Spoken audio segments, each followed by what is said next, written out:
exciting episode of Learning StarCraft with Zerzinski, and today we're going to be looking at a TvT against Edos, who is a 1500 diamond turn. And what we're going to be looking at is the 3 blue flame Hellion drop rush, which has the goal of either it can end the game immediately, or it can just give you a good solid economic advantage into the mid game. Now the reason that this is against a 1500 diamond player rather than a master player, as I usually try, is simply because I don't do this build on ladder very often anymore. And that's because as I got to approach Masters League, I found the players had learned to deal with it much more, because it's so devastating.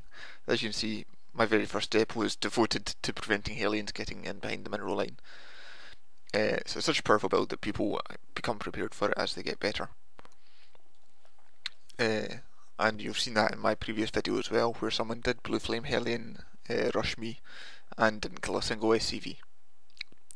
So I'm going 10 depot here. I'll just switch to my view. 10 depot, 12 barracks, so just opening standard, and 13 gas, and then there'll be 15 Orbital Command, 15 marine, and 16 depot. So that's just the standard build that you should use all the time. So the depot SCV went out to scout, of course, to see what he could see, and he finds that it's just all pretty standard. Pretty much the same as mine, except that his gas is up a little bit earlier, which would suggest he went gas first.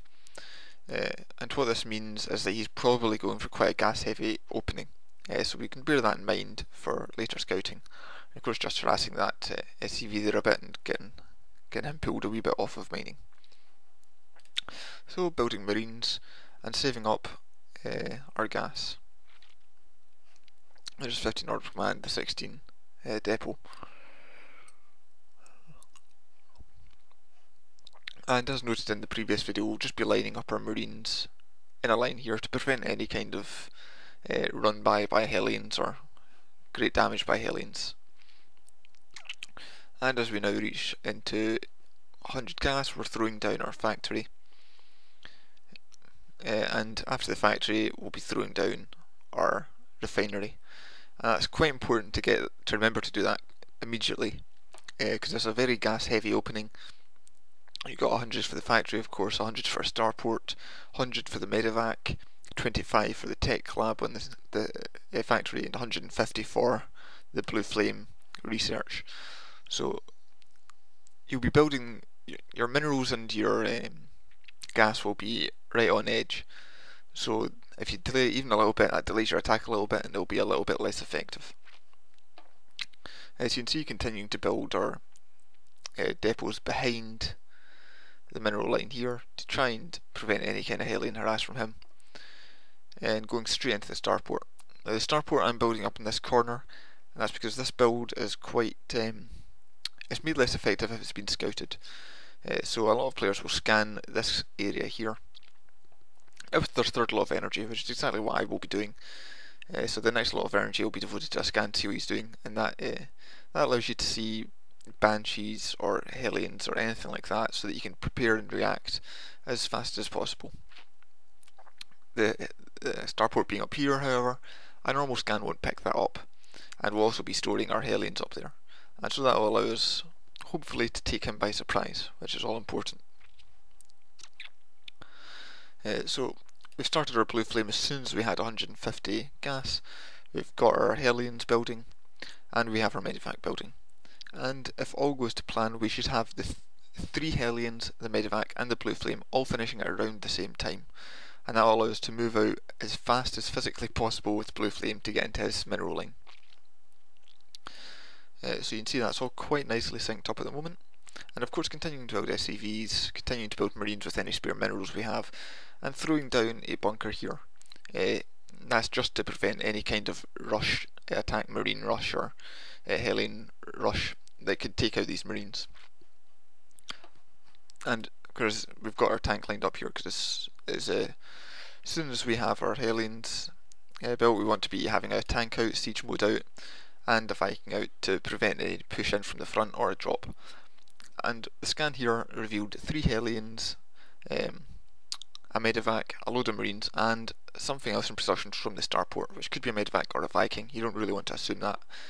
So it looks like he's probably going for either a Hellion drop of his own, but without Blue Flame because there's no Techlab in the factory, or dropping Marines behind, up in the base, and then running in with the Hellions from the front, which is something that TLO likes to do. So to deal with that, if we'd seen just tanks coming out, we'd have put everything at the front.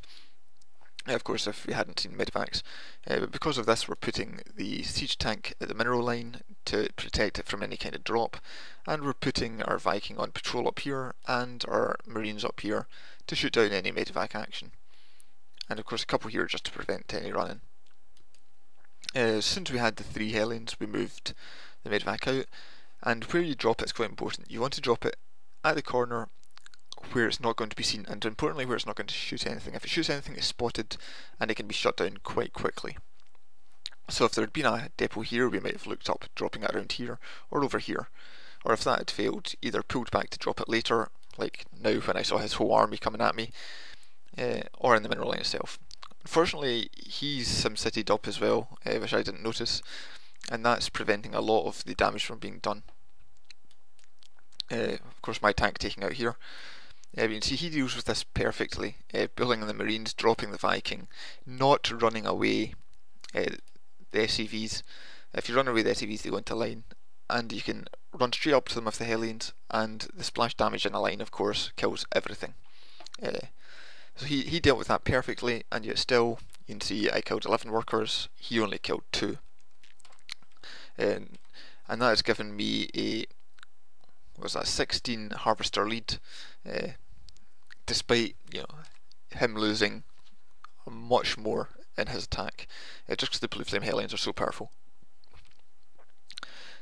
So now with my income being over double his, and my expansion being just about finished, same as his, but also having a significant army advantage because he just lost his whole army, I'm in a fantastic position here. And so while the game hasn't ended, it would take a fairly big blunder for me to lose it. So just got to be careful throwing down a few more barracks. So that is the Blue Flame Hellion drop. 3 Blue Flame Hellions, Medivac on their way out of your base at around 6 minutes 45. So if you do that, if you get that timing right, you're doing well. And followed straight on from it, tank, siege, mode and a Viking, just to defend your base from any kind of drop or counter attack. And then you go into any kind of play you want, because you want to be expanding behind this attack as well. So hopefully that helps you win a few games. Good luck.